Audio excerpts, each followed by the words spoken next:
I recently took my wife out for a meal at an Indian restaurant.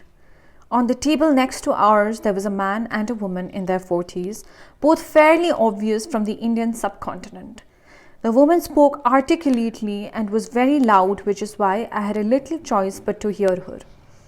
You know, Osama bin Laden is definitely alive.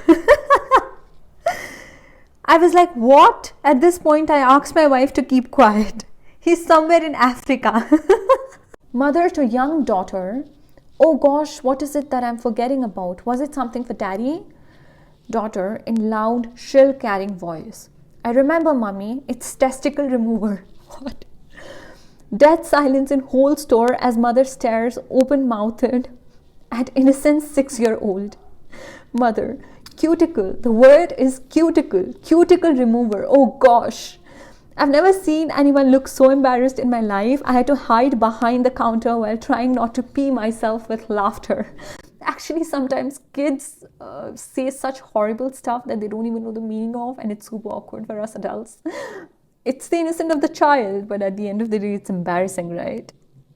I was riding a bus and overheard two very rich women who usually never rode buses, but were then because they were going to a spa that was particularly in the woods. These women usually spent their winters abroad. They looked out the bus windows and both agreed they were saddened that the environmental poisons were so widespread that the leaves on trees were yellowing and falling off, even here in the north, that you'd believe was so wild, pure, and untouched. It was autumn. This is the best joke I've heard in a very long time, actually. I loved it. At a Chinese restaurant, an old man says to his friend, I'm telling you, my balls swelled up like this. Then he holds his hands apart like he is holding a grapefruit. A few kids were debating on what happened to the poop after you flushed it on the train. One believed it exploded on impact with the rails. Another debated the possibility of it being shot out of the side of like a cannon, and another knew it was used to fuel the train. Actually, these kids come up with amazing ideas, very creative ones, so that's a good thing, but I'm not proud of it at all. Two college dudes walking by me. And that's why I'm going to hell. No, you're not going to hell because of all the dick you suck. That's true, I do suck a lot of dick. And the most exciting thing about this conversation is that both of them are dudes. It's really weird how a semen tastes. Sometimes it's salty, sometimes it's sweet. 8th grader on a bus ride home. Oh God. Yes, I remember this well, as though it were yesterday. I have a photographic memory, so I can recall things as they were even years ago.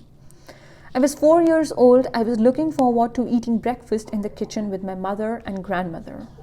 As I approached the kitchen, the aroma of scrambled eggs and sausage wafted into the hallway. I could see that grandmother had set out orange juice and arranged the blue willow plates on the snow-white cloth. She and my mother were having a discussion. They were talking about a little girl who had been murdered. I stopped short in the hallway. Grandmother's face was stony, her lips pursed as she recounted the details to my mother. She said that the child had been strangled, then chopped up with a knife. The pieces of her body had been thrown into a sewer. Police had caught the man who was responsible. Grandmother's grey eyes flashed. Hanging is too good for him, she hissed. Back in the day, hanging was the method of capital punishment in Maryland. I must have gasped because mother and grandmother both looked up. When they saw me, they stopped talking. My appetite had disappeared by then. All I could think of was the little girl. My child world had been turned upside down. I had been suddenly introduced to the idea that there were people who could really harm me out there, and I was scared. I had some nightmares afterward for a couple of weeks. Gradually, the incident receded in my mind but never went away entirely. My total innocence was lost on that long ago morning. I chose this story because It depicts an idea of how we hear things which are horrifying, which are terrible, and then in our mind, the innocent children that we were has slowly disappeared, and it has been replaced with the adults we are now who can handle hearing such stuff. And we all have had those points, where we could not, but the bubble burst for all of us as we realize that the world is not as good as we think it is, and it's kind of normalized, but this shows the transition which I really liked, so that's why I brought it across you all. Oh well, imagine as I'm pacing the pews in a church corridor, and I can't help but to hear no. I can't help but to hear an exchanging of words. What a beautiful wedding, says a bridesmaid to a waiter.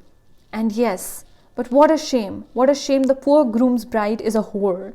I chime in with, haven't you ever heard of closing a goddamn door? No, it's much better to face these kinds of things with a sense of poise and rationality. Oh God. Someone has replied saying, I mean, technically your marriage is saved. That's true. Alright guys, so this was it for today. I hope you liked my video. There is something that I want to tell you all. Soon I will be posting a lot of other contents apart from the Reddit and Quora and other posts that I normally share. I will also be putting out book reviews and movie reviews for you all, and also poetry or quotes or various other stuff. Also, the audio and video quality will be much improved with and replaced with a better quality. Hopefully, I hope that happens soon. I am trying to work on it. If you like my content, please don't forget to like, share and subscribe, and share it among your friends. And for me, this channel is something which reflects a lot of who I am as a person, the stories I want to tell, the things I select randomly and put it out in the videos for you guys to hear it out. And that is why I keep it as raw and simple and minimalistic as possible, so you find it correlated with your personal life. I come up with new videos every Saturday and Tuesday, so I will be seeing you coming Tuesday. Till then, be humble, be kind, and keep your support ongoing for this channel.